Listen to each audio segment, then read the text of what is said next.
here a boy is being photographed, and this is his photograph. So let's compare the boy and his photograph.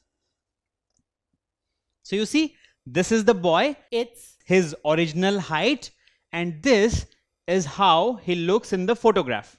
So while the photograph is an exact copy of the boy, but it is much smaller in size than the boy. So why has it been done? Because if you print a photograph which is of actual size of the boy himself, then it won't be small enough to be put on a wall. And even if you want to carry it, it will be very difficult to carry. So usually we scale things down so that we can easily carry these things to a different place, or it can easily be put somewhere and can be stored very easily. So this is the reason why when we make a copy of something, we scale it down. And just like we scale down photographs, we also scale down maps. That is, we use scale in maps so that some larger area can be shown on a small piece of paper. So you see here, this is a very large area with a very big water body. So if you go on the ground, you will see that this is a very big water body. And if you want to walk from, let's say, this point to this point, you may need a week. But on a map, it has been shown on a single piece of paper. So how has it been done? It has been done with the help of scale. That is, the entire thing first has been drawn as it is, but has been scaled down. That is, made much smaller than the original. And if you really want to travel from this place to this place, how do you know what distance it is? Because now it is on a piece of paper. So it does not contain the real distance, isn't it? But every map maker, when they create a map, they use a scale and they mention it on the map itself. So here, this is the scale of this map. That means that if you want to travel from this place to this place, you will measure this distance as it is on the paper, and then using this conversion, you can actually find the real distance on the ground. So how does it happen? See, here the scale mentions 1 is to 10,000. That means 1 centimeter on the map will be equal to 10,000 centimeters on the ground.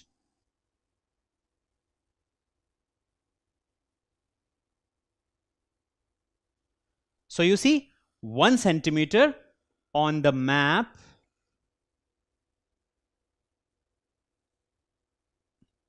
is equal to 10,000 centimeter on the ground.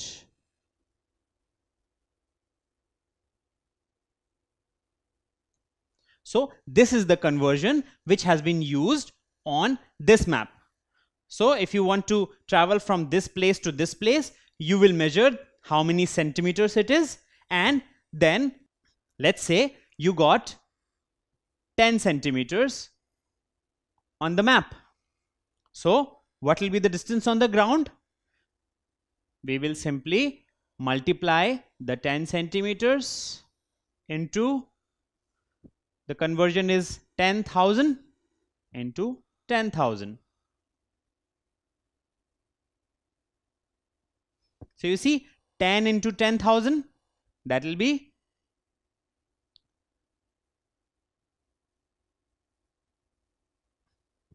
1 lakh centimeters. So you have 1 lakh centimeters on the ground. But centimeter is not the right distance which you will travel on ground, right? We usually travel in meters or kilometers, isn't it? So we'll convert this centimeter into kilometers. So this, first we'll convert this into meters. So we know that 100 centimeters is equal to 1 meter. So we'll divide this distance by 100 first so that it can be converted to meters. So it will be 5 zeros by 100. So once you have this, then what you will get is 1000 meters. So this is 1000 meters. Now we need to convert it into kilometers. So 1000 meters is nothing but 1 kilometer. So this distance will be 1 kilometer.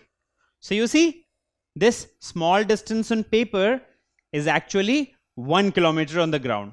So this is how we convert distances from map to the ground. And that is why scale is a very important feature in a map, because it will tell you by how much has a map been scaled down. And with that scale, you will be able to find real distances on the ground. Let's see another type of scale which are also used along with the ratio scale. So along with this ratio scale, there is 1:10,000 or 1:2000 or whatever the scale is. Similarly, we have some other type of scales which are graphical in nature. So you see, this is the entire city of Kolkata. Now, this is a very huge city, and if you want to know all the important places in this photograph, it is almost impossible to identify. But as soon as you convert it into a map, so this is converted into a 2D map. And then everything is very clear because only important landmarks have been mentioned here with all the roads and all the different places. Now you can see this is the river, the Hooghly river which we are talking about, and along with it all the other important features. Now say you want to travel from this place, that is MP Birla Planetarium, to the Eden Gardens. So how do you do that? Well, this map is much scaled down, it's much smaller. So this distance can be found out only with the help of scale. So this map has a different scale.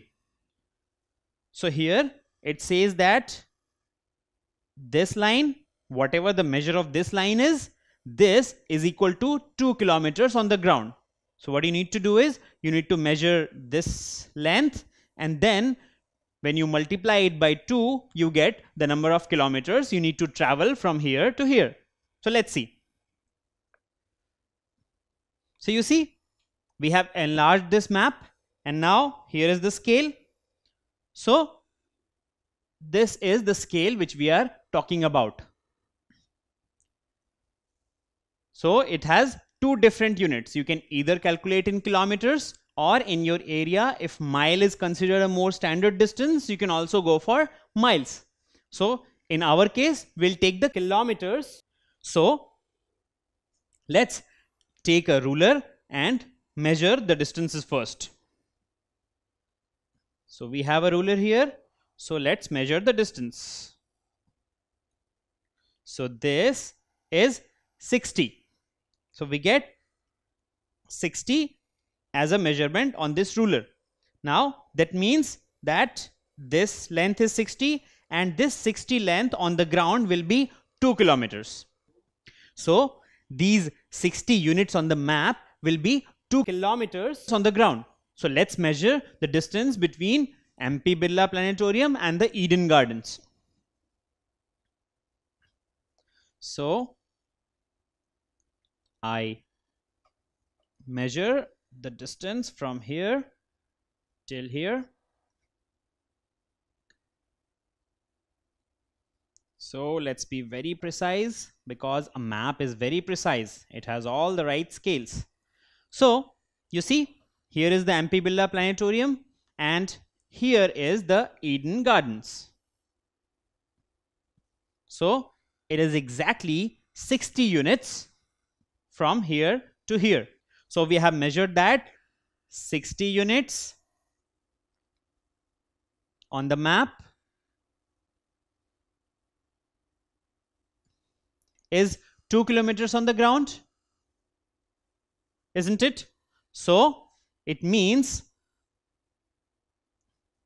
this distance here is nothing but 2 kilometers. So if you want to travel from MP Birla Planetarium to the Eden Gardens, you will have to travel 2 kilometers. So you see how a small piece of paper can actually tell you the real distances between different places on the ground.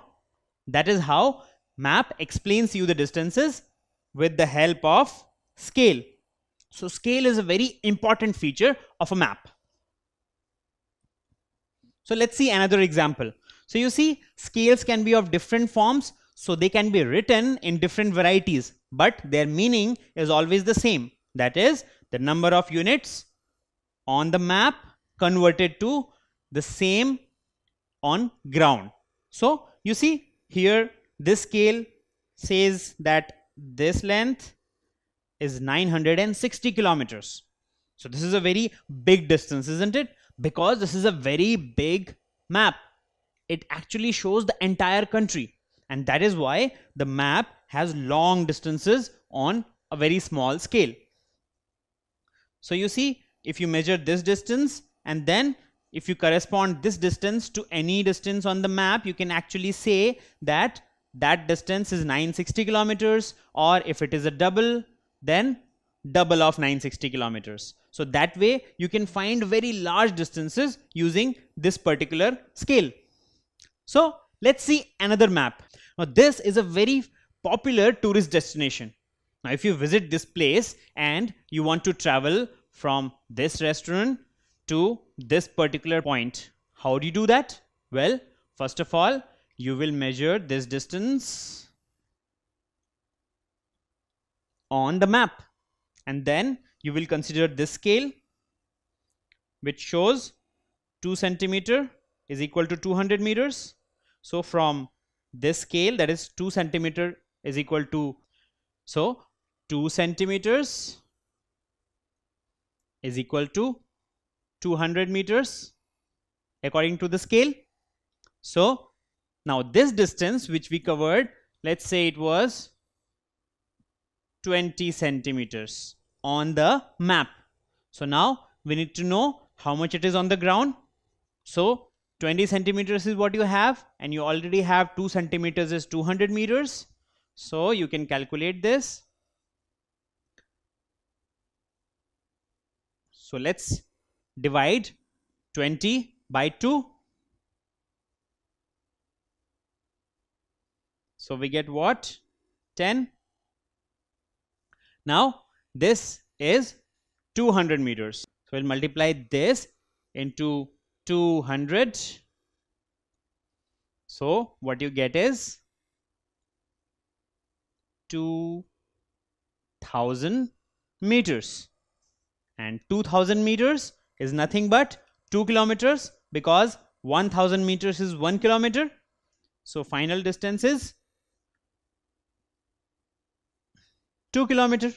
So you see how maps can actually help you in different scenarios. Even when you travel to a far off place, you can actually know how do you travel from one place to other, or from one tourist destination to other, with the help of map scale.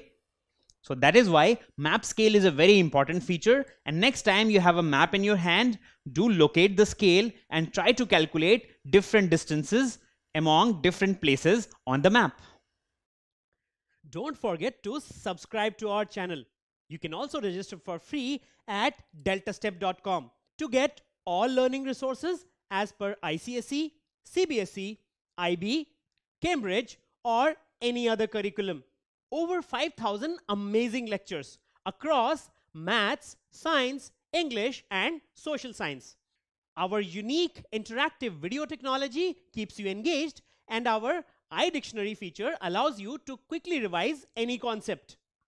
Master each topic at your own pace with our adaptive practice technology and 1 million plus questions. Get instant answers and detailed solutions. Be exam ready by taking unlimited mock tests, performance analysis along with actionable feedback, personal tutors to resolve your slightest of doubts. That's not all. You also get amazing prizes like PlayStations, iPads, watches, and many more, along with certificates through our Earn As You Learn program. So at deltastep.com, learning is not just fun and easy, it's rewarding too. So register for free now.